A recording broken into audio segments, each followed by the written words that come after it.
Good morning guys. आज हम सीखेंगे प्रेजेंट टेंस। टेंस का आप हमारे जीवन में और शिक्षा के स्तर में इंग्लिश में बहुत ज़्यादा प्रयोग है। टेंस मतलब समय, समय मतलब टेंस मतलब काल, काल मतलब समय। देखने में आया है कि टेंस को 3 भागों में विभक्त किया गया है, प्रेजेंट टेंस, पास्ट टेंस और फ्यूचर टेंस। फिर इन तीनों टेंसों को 4-4 भागों में विभक्त किया गया है। फिर इनके भी टुकड़े किए गए, जैसे प्रेजेंट इंडिफिनिट टेंस है पहला, इसको सिंपल टेंस भी कहते हैं। जो इसका वाक्य के अंत में हिंदी में पहचान है, वाक्य के अंत में ता है, ती है, ते है आदि शब्द आते हैं। जैसे रमेश खेलता है, राधा खाना खाती है, राधा नृत्य करती है, मोहन स्कूल जाता है। ता है आना चाहिए वाक्य के अंतिम शब्दों में, ठीक है। तो ये इसी तरह बहुवचन भी होंगे। बच्चे खेलते हैं, पक्षी उड़ते हैं, कुत्ते भौंकते हैं, पशु चरते हैं, पशु दाना चुगते हैं, पक्षी दाना खाते हैं। इस तरह के वाक्य आएंगे।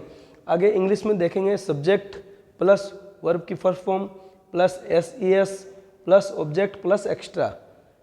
फिर इसी तरह नेगेटिव बनेगा सब्जेक्ट प्लस, इसके 3 वाक्य बनेंगे। जैसे रमेश खाना खा, 3-4 तरह से वाक्य बनेंगे। जैसे पहला आएगा रमेश खाना खाता है, दूसरा बनेगा रमेश खाना नहीं खाता है, तीसरा बनेगा रमेश खाना खाता है, चौथा बनेगा, संभवतः चौथा कम बनता है क्योंकि प्रश्नवाचक और नकारात्मक इसमें शामिल है, क्या रमेश खाना नहीं खाता है। इस तरह से वाक्य बनेंगे। जैसे फिर देखते हैं माता जी खाना पकाती हैं, दूसरा आएगा माता जी खाना नहीं पकाती हैं, तीसरा आएगा क्या माता जी खाना पकाती है, चौथा आएगा क्या माता जी खाना नहीं पकाती हैं। ऐसा आएगा। इस तरह पहला होता है सकारात्मक, दूसरा होता है नकारात्मक, तीसरा होता है प्रश्नवाचक, चौथा होता है प्रश्नवाचक नकारात्मक। इसको इंग्लिश में बोलेंगे एफर्मेटिव प्रश्न, एफर्मेटिव सकारात्मक, नेगेटिव नकारात्मक, इंट्रोगेटिव प्रश्नवाचक और इंट्रोगेटिव नेगेटिव प्रश्नवाचक नकारात्मक। इसको हम देखते हैं वाक्यों में, तो इसके नियम भी अलग लगेंगे। पहले सकारात्मक सब्जेक्ट बनेगा पहले, वर्ब की first form plus s object plus extra.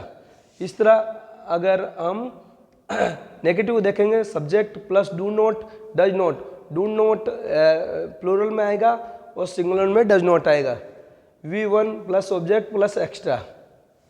इस तरह आगे हम प्रश्नवाचक में देंगे डू डज बाहर आ जाएंगे, subject plus V1 plus object plus extra. अब हम वाक्य में देखते हैं राधा खाना खाती है, तो राधा ईट्स फूड, राधा का राधा हो गया, सब्जेक्ट आ गया, खाना का होता है ईट्स, ईट्स के साथ SES आ गया और खाना क्या खा रही है, फूड, खाना को इंग्लिश में बोलते हैं फूड, राधा ईट्स फूड। आगे हम देखते हैं इसका negative, Radha does not Yeats food. देखिए यहाँ पर राधा एक वचन है, सिंगुलर है, इसलिए डज नॉट आया, और अगर बहुवचन होती तो यहाँ डू नॉट आता। Does not eat food, Radha खाना नहीं खाती है। पहले में था राधा खाना खाती है, दूसरे में राधा खाना नहीं खाती है।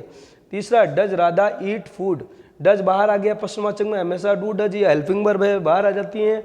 Does Radha eat food, question mark आ जाएगा सबसे लास्ट में। पर चौथा तकरीबन नहीं बनता है, फिर भी हम सीखते हैं does Radha not eat food. इस तरह से हमारा सिंगुलर का वाक्य पूरा हो गया। आगे हम देखते हैं बहुवचन। इसी तरह बहुवचन भी वाक्य बनते हैं। चिल्ड्रन गो टू स्कूल, बच्चे विद्यालय जाते हैं, ठीक है, बच्चे विद्यालय जाते हैं। Children go to school, children go to school, children do not go to school, सकारात्मक बना children go to school, children do not go to school negative, interrogative बनेगा do children go to school, do children go to school, और last बनेगा do children not go to school. इस तरह से हमारे वाक्य पूरे होते हैं। इस तरह हम और सीखते हैं सकारात्मक, नकारात्मक, इंट्रोगेटिव, नेगेटिव, 4 प्रकार से वाक्य बनते हैं। 4 प्रकार से ही लोग अपना कार्य व्यवहार करते हैं। जैसे कोई व्यक्ति कार्य करता है, ठीक है, कोई व्यक्ति कार्य नहीं करता है, फिर तीसरा होता क्वेश्चन मार्क, चौथा भी क्वेश्चन मार्क। इस तरह से वाक्य बनते हैं और आगे इस तरह बनते चले जाएंगे।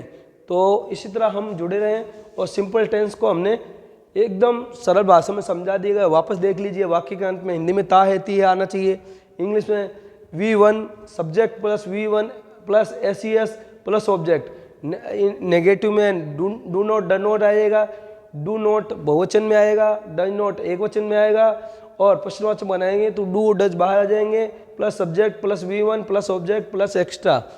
तो इसको डीपली समझो, प्रैक्टिस करें। अगर आप प्रैक्टिस नहीं करेंगे तो आपको इजीली ये समझ में नहीं आएंगे, क्योंकि एक टेंस नहीं है, इसके प्रेजेंट के 4 भाग, present indefinite, present continuous tense, दूसरा है प्रेजेंट, तीसरा है प्रेजेंट परफेक्ट टेंस, और चौथा है प्रेजेंट परफेक्ट कंटिन्यूस टेंस। इसमें ता है, ती है आदि शब्द आते हैं।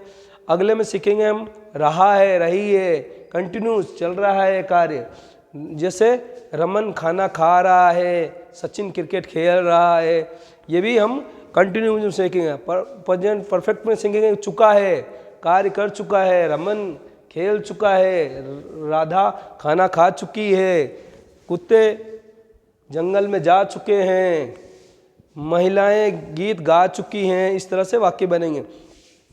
और चौथे में प्रेजेंट परफेक्ट कंटिन्यूस टेंस, इसमें यह होगा मैं तुम्हें सुबह से पढ़ाता रहा हूँ, मैं सुबह से तुम्हें पढ़ाता रहा हूँ।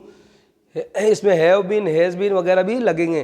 तो हम अगले वीडियो में मिलेंगे और इसी तरह आगे से आगे हम आपको टेंस सिखाते रहेंगे, क्योंकि टेंस के बिना हमारी इंग्लिश लिखने की क्षमता वीक रहेगी। बोलने की क्षमता तो लोग 19-20 करके चला लेते हैं, लेकिन रिटन वर्क एकदम परफेक्ट होना चाहिए, वो टेंस के अकॉर्डिंग होना चाहिए। मिलता है अगले वीडियो में। जय हिंद, जय भारत। चैनल को लाइक करें, सब्सक्राइब करें। मैं सूचनाएं और जो भी एजुकेशन का स्तर है ऊंचा उठा रहा हूं, तो कृपया आप हमसे जुड़ें और आगे से आगे शेयर करें, लाइक करें, सब्सक्राइब करें। धन्यवाद।